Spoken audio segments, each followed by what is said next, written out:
सत्ता की गलियारों में बस एक गूंज है कि आरक्षण हटाओ। लेकिन पार्टियों ने क्या कहा है कि आरक्षण इस देश की जननी है, आरक्षण तो नहीं हट सकता। क्या भारत के संविधान के साथ अपमान नहीं हो रहा है? जिस संविधान में हम चिल्ला चिल्ला कर कहते हैं कि हम भारत के संविधान को बचाएंगे, क्या वो भारत के संविधान का अपमान नहीं है आरक्षण? अगर आरक्षण 10 साल के लिए दिया गया था तो आखिर आरक्षण बार बार क्यों उसको बढ़ाया जा रहा है? जो सरकारें कह रही हैं कि अब सामाजिक आधार पर सबको बराबरी पर लाने के लिए हम आरक्षण लागू कर रहे हैं, हम आरक्षण को बढ़ा रहे हैं।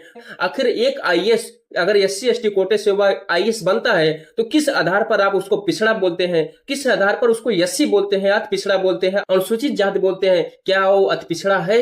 क्योंकि अगर वो आईएएस है, किसकी मजाल है उसके खिलाफ बोलने का? लेकिन सरकार हम सामाजिक आधार पर उनको आरक्षण दे रहे हैं। अगर एक आईएएस सामाजिक आधार पर अभी भी पिछड़ा हुआ है तो उस आरक्षण का क्या आखिर आज भी वो पिछड़ा हुआ है? अगर कोई भी व्यक्ति गवर्नमेंट में जॉब में आ गया, क्या उसका आने वाला पीढ़ी यानी उसके बच्चे क्या उसके हकदार होने चाहिए? क्योंकि अगर आप आरक्षण की बात करते हैं, अगर आप कहते हैं कि सबको सामाजिक न्याय दिलाना है, तो भारत में 140 करोड़ लोग हैं। अगर आप एक ही परिवार के लोग बार बार नौकरी पाते रहेंगे तो आप सामाजिक न्याय की कहाँ बात कर रहे हैं? कहाँ आप सामाजिक समरसता की बात कर रहे हैं? लेकिन एक गरीब जिसके पास पढ़ने के लिए साधन तक नहीं है, वो आज दर दर नौकरी के लिए भटक रहा है। चाहे वह जिस भी जाति में हो, चाहे वो ओबीसी हो, एससी एसटी हो, या अनुसूचित जनजाति का हो, या चाहे सामान्य वर्ग का क्यों ना हो, अगर वह गरीब है तो वह गरीब ही है, वो नौकरी नहीं पा रहा है। लेकिन जो अमीर है, जिसके पास गवर्नमेंट साधन है, आज भी वह उस आधार पर नौकरी पाता जा रहा है। आखिर आरक्षण का लाभ क्या मिल रहा है? गरीबों को कहां से मिल रहा है? कि जो गरीब है वो पढ़ नहीं सकता, वो अपने बच्चों को पढ़ा नहीं सकता,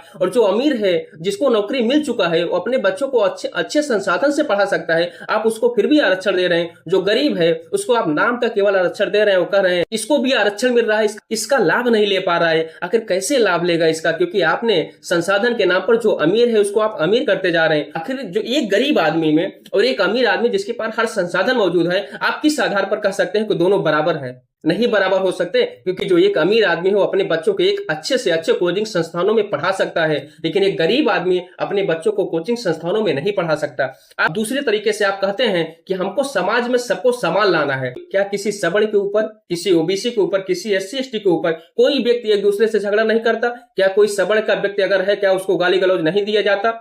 नहीं दिया जाता। अगर इस चीज का पैमाना नापेंगे आप, तो आप सबसे ज्यादा पाएंगे सबसे ज्यादा गालियां इन लोगों को दी जाती है।